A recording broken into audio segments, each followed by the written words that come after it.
Hello, this is Vietnam's Hidden Voices. Let's begin the real story of Vietnam. Originally, I planned to talk about Vietnam's stock market today, but while preparing the next episode, I came across something fascinating, something I felt I should share first. Recently, severe flooding hit central Vietnam, especially the provinces of Phu Yen, Binh Dinh, and Con Hoa. Most people explain the disaster through storms, heavy rainfall, and aging infrastructure.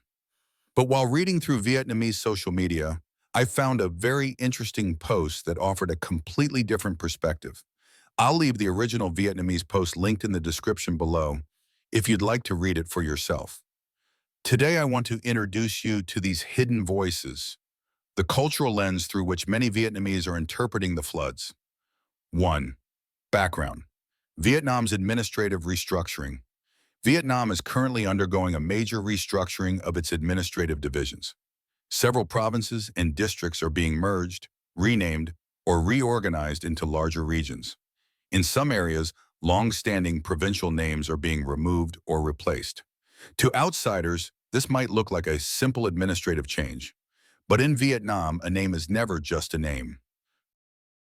2. The meaning behind Vietnamese place names. Traditional Vietnamese place names often carry deep cultural and symbolic meaning.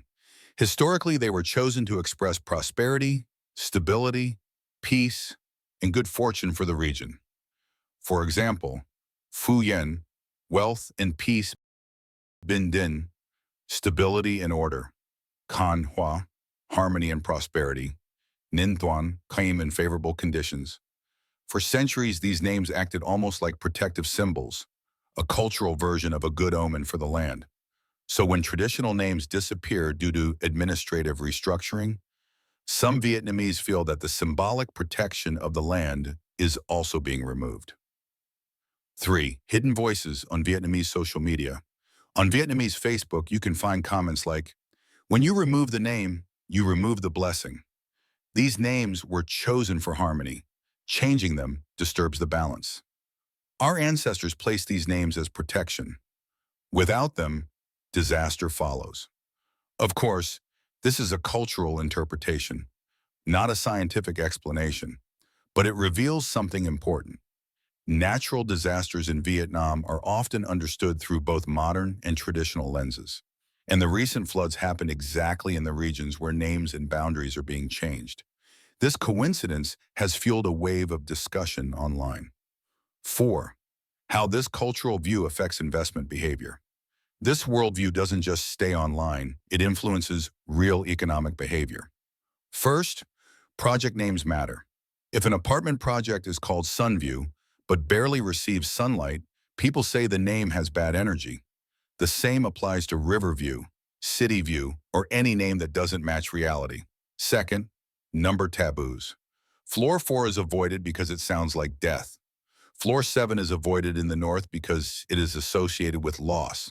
Some buildings even rename the fourth floor as 3A. Third, company names. The infamous real estate company Dia Oak Alibaba collapsed in scandal. Afterward, many people said, a bad name brings a bad fate. Names carry spiritual, cultural, and even financial meaning in Vietnam. 5. Technical versus cultural interpretation. From a technical perspective, the floods were caused by storms, outdated dams, and insufficient drainage infrastructure. But culturally, many Vietnamese look for meaning through tradition, symbolism, and the energy of a place. For foreign investors, understanding this mindset is valuable. It helps you read community reactions, predict local sentiment, and avoid cultural friction. Today, we explored how many Vietnamese interpret the recent floods not only through science and policy, but also through history, symbolism, and belief. Understanding these hidden layers helps us see Vietnam more clearly and more deeply. I'll be back soon with another interesting topic. Thank you for watching.